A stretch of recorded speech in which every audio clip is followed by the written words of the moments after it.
السلام علیکم ورحمت الله وبرکاتو. یو ملګری تپوس کړی دی چې د سر ویښته یا د ګیرې ویښته چې سپین شوي وي نو دې له رنګ ورکول څنګه دي.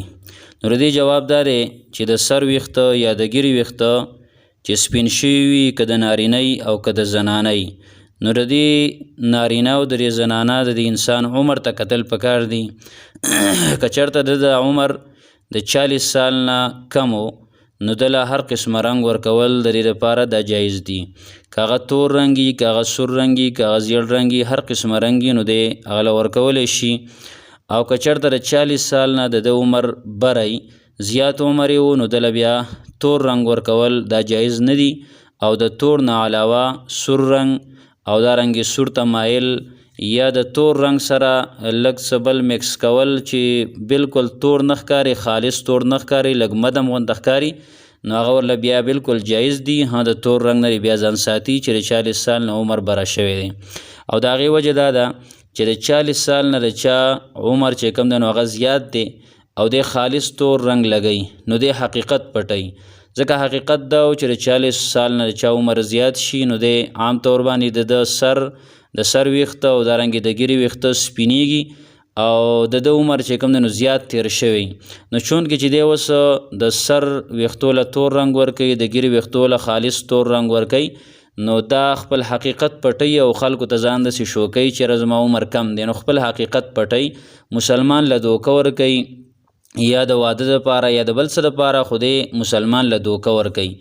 په یو صورت کې به دا جایز وي د هر قسمه عمر والو دپاره چې کله د یو شرعي عذر دپاره داسې کوي. شرعي عذر مطلب دا چې جهاد کې دی او دې دپاره ښیي چې کافر هغه دا ګمان ونه کړي چې دا سړی خو اوس کمزوری شوی دی، دا ضعیفه شوی دی، دا سپینګیری دی، بوډا دی او د هغې باندې د رعب راوستلو دپاره د ګیرې له رنګ ورکوي. په میدان جهاد کې دی، مجاهد دی، نو بیا ورله رنګ ورکول بالکل جایز دي، په هغې کې بیا شک نشته. خو عامه مسله دا ده چې د خپل حقیقت پټوي چونکې مسلمان له دوکه ورکوي نو په دې صورت کې د لپاره خالص تور رنګ ورکول دا جایز نه دي چې د 40 سال نه عمر بره شوی.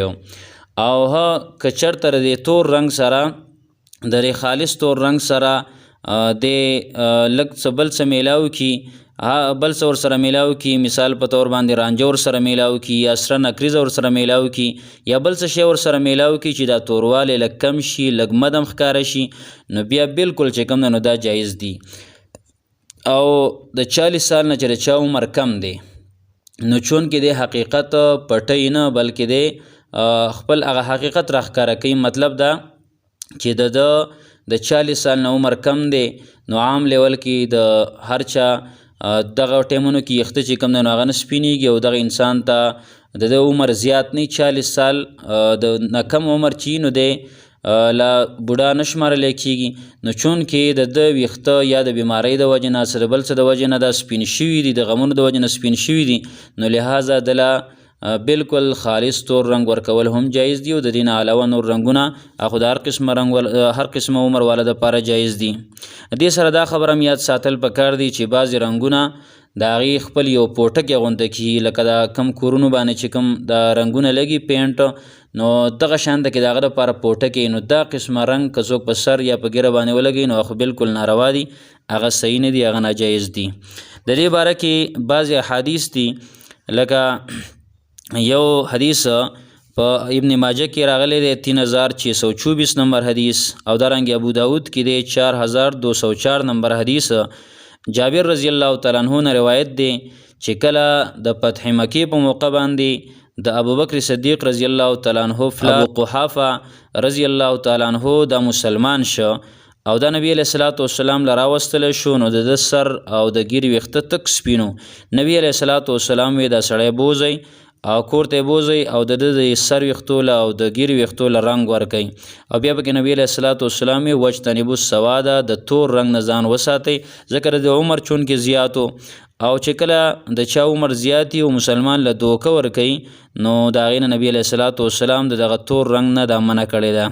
دارنګې نبي علیه الصلاة والسلام دا ویلی دي چې غیر الشیبه خپل چې کوم نه بوډاوالی دا بدل کوي، مطلب دا دی چې دې له رنګ ورکوي خو ولا تقربوه السواده او دا منځدې کوئ توروالی ته. مسند احمد 8213 نمبر حدیث دی.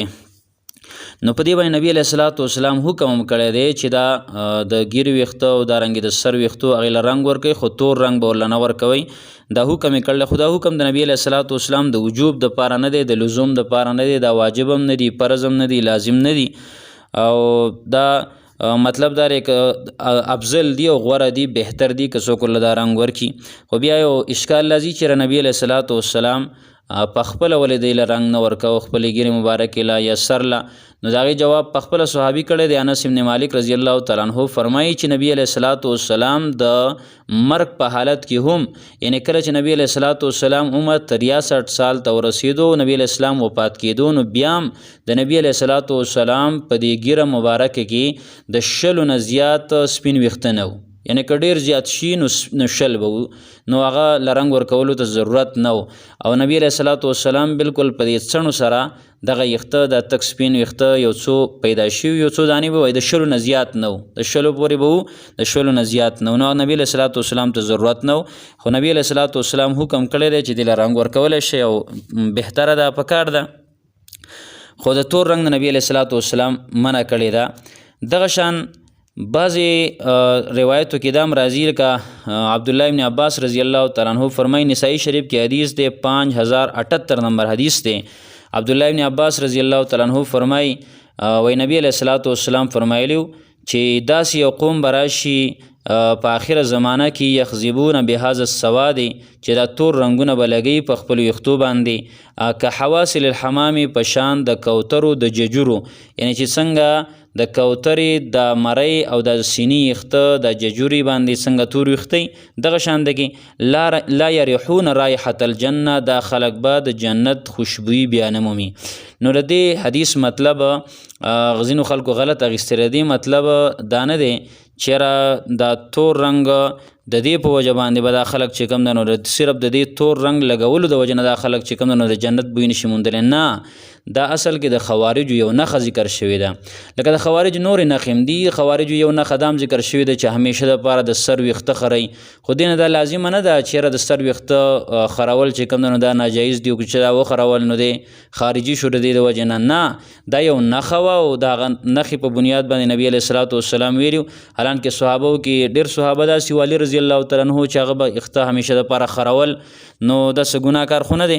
دغه شان د کې دام د خوارجو یو نښه نبی علیه الصلاۃ والسلام ویلې چې هغې به دې له رنګ ورکوي. نور لازمه نه ده چې د دې ګناه په صرف د دې په وجه باندې چې تور رنګ ورکو، د دې په وجه باندې انسان چې کوم دی نو هغه جهنمي شي.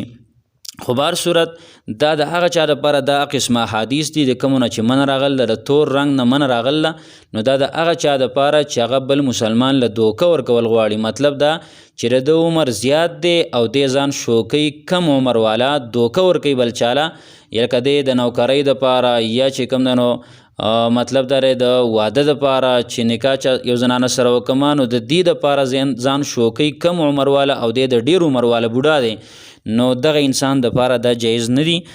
که یو انسان د 40 سال نه عمر کم دی، نو د هغه دپاره بالکل خالص تور رنګ ورکول دا بالکل جایز. والله تعالی اعلم بالصواب.